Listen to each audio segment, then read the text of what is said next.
Why are UK universities in financial difficulties?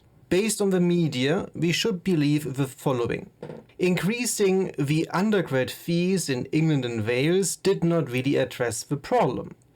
Because tuition fees went up by a small amount, £285 from next year, which adds 371 million. However, additional costs loom due to the increase in national insurance payments. So in total, you actually end up with a negative. So this statement is indeed correct. It won't fix the underlying issues. The union's position argues for more public funding. For instance, Joe Grady stated Labour now urgently needs to set out how it will put the sector on a sustainable footing by providing long-term public funding. The issue is everyone, of course, requires more money. And also universities are not really public entities, so they have their own management in place and actually they have to manage their own affairs.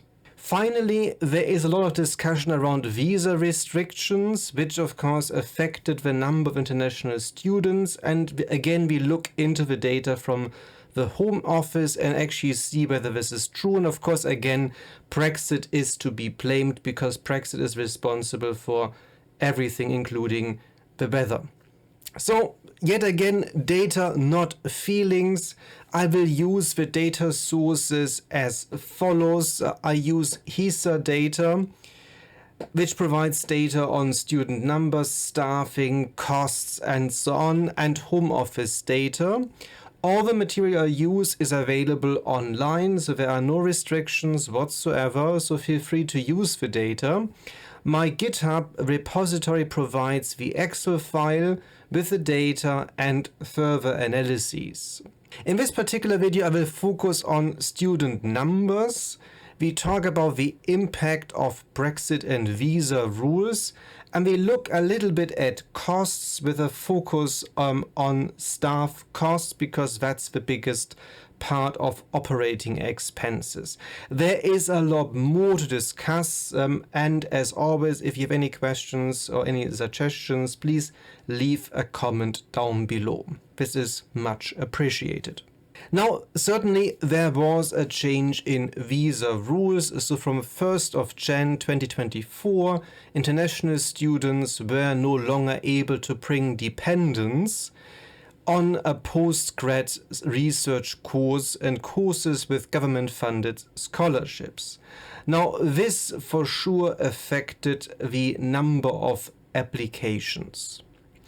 If you want, you can actually now do a proper time series analysis. So the obvious thing to do is to do an intervention study, which I cover in a lot of detail in my Udemy course on applied time series. The link is down below in the description.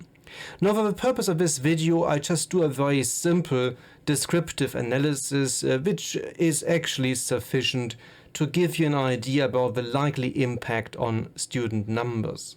So do we see a drop in the number of visa applications? The answer is most likely yes. Now, these are statistics from the Home Office. So I plotted the time series monthly data for student visa applications. This is for main applicants, so excluding dependents. And you see from January 2024, it seems to reduce the number overall. You also notice a very strong seasonal pattern. Yeah, so that's of course something one can exploit if you go further into time series modeling. Now, when you compare January to October 2023 and 2024, then you see a drop of 16% in numbers. So this might translate into a 16% drop for international students. Now, if you are more conservative and you also look at averages across various years, you might end up with a slightly lower drop of around 14%. So I have actually done this analysis in the Excel file. But realistically, the visa rule change had an impact. So that is definitely true. Now, when you look at the growth of student numbers for different categories in the UK, you notice that most of the growth in the last years was driven by non-EU students. In fact, the numbers are quite staggering. So if you go back to 2018-19, so that's not based on HESA data, the number of non-EU students is around 350,000, and it increased to 663,000. So that is a massive increase in a short period of time. At the same time, you notice that EU students dropped substantially in this period because, of course, also they have to pay higher fees. So it's no longer really as attractive. The local students, UK students, you see an increase, but a lot more modest. And lately you see it's more or less stagnating. So if you then calculate compound annual growth rates, we notice in the UK you have an expansion of about 2.6% per year in this period, which is not massive. And on top of it, until recently, the fee is, and this for the undergrads, and that's the biggest part of it, is fixed. So in terms of revenue, your revenue only expands because of more numbers, but not because of higher prices. So that is not necessarily massively helpful in a period of quite high inflation. When you look at EU students, you see an annual decline compounded in this period of 10% per year, so that's quite substantial. But of course, have in mind there is a lot of compensation going on because of non-EU students, and this is of course the main driver of growth. So non-EU students show an annual growth rate of 17.37%. Now, I analyzed businesses for 20 years. Do I believe that you can sustain these growth rates for a very long period of time? The answer is most likely no. So in terms of expectations, now, given the visa applications and the likely drop by 14 to 16%, it basically wipes out the growth you would assume in the case of non-EU students. So that is definitely a concern. But of course, in the end, you can also question whether it's plausible to assume that these high growth rates can continue into the future. So that's the other issue. And of course, many universities used these numbers to make very optimistic predictions. Now we talked about the revenue side. Now the other element, of course, is always the costs. The main cost category is staff costs, and here I focus on academic staff. There's a lot more to say about non-academic staff as well. Indeed, we can do another video on that. In general, you get the impression that the number of staff, now this excludes research-only staff, I have to say. It also combines part-time members of staff and full-time, so it's not 100% precise. Sometimes it's not as straightforward to get the numbers. But the general trend is that the number expanded. One important ratio is the student-staff ratio. So it tells you something about how many students are taught by one member of staff. Most crucially, the student-staff ratio is used in various rankings as a measure of teaching quality. And we will talk about this in a second. When you look at the student-staff ratio, so this orange line here, it increased initially because of the expansion of students, but then it dropped, which is very typical. So usually what happens in terms of planning, student numbers go up, workload goes up, and then institutions start hiring to compensate for that, and then you see a drop in student staff numbers. So put differently, you have an expansion in revenue, mostly driven by non-EU students with a 17% annual growth rate, which is quite impressive, most likely not sustainable.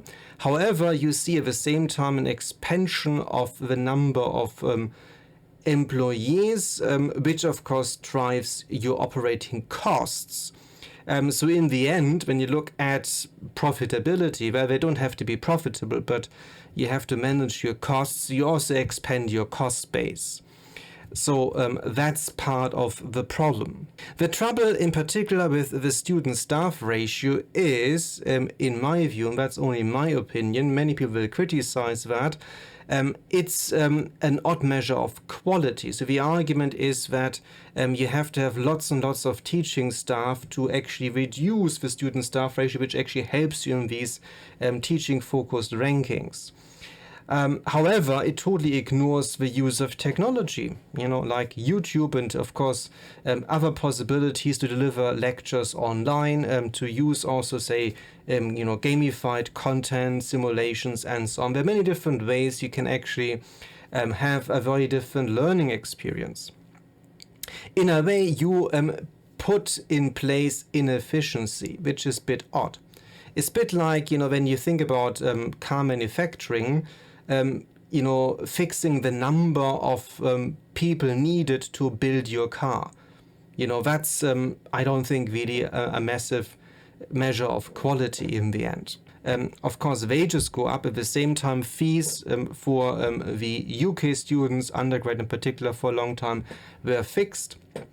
So your margins, of course, are squeezed when you try to go into the international market where you can charge more money. But also here the issue is, because of increased competition, that the fees are now dropping for the international students as well. The main conclusion is it won't be straightforward to fix. So increasing the undergrad fees certainly has helped a little bit, but it's not really fixing the underlying issue. The main trouble is that relying only on non-EU students and assuming the numbers can increase annually by a staggering amount to compensate for other drops in numbers is just not really realistic going forward. One needs to look at competition, because now you see a massive expansion in the case of universities in China, but also in India, and they seem now to also enter more and more the international market, so they start recruiting their own international students. And I believe in future it will be a much more competitive market. Of course, when you have the whole area of online education. So there's a lot to discuss as well, which I'm happy to do in further videos. But fundamentally, this is summarizing the main issue. So revenues go up, costs at the same time also go up, which doesn't really help you an awful lot to basically retain earnings, build up reserves, and now we have a drop in international student numbers, and of course the whole business model falls apart. So I hope this gives you an idea about what's going on. Not quite straightforward to fix, because fundamentally it's about the business model, and one has to think about very carefully about ways to reform that. I see you in the next one.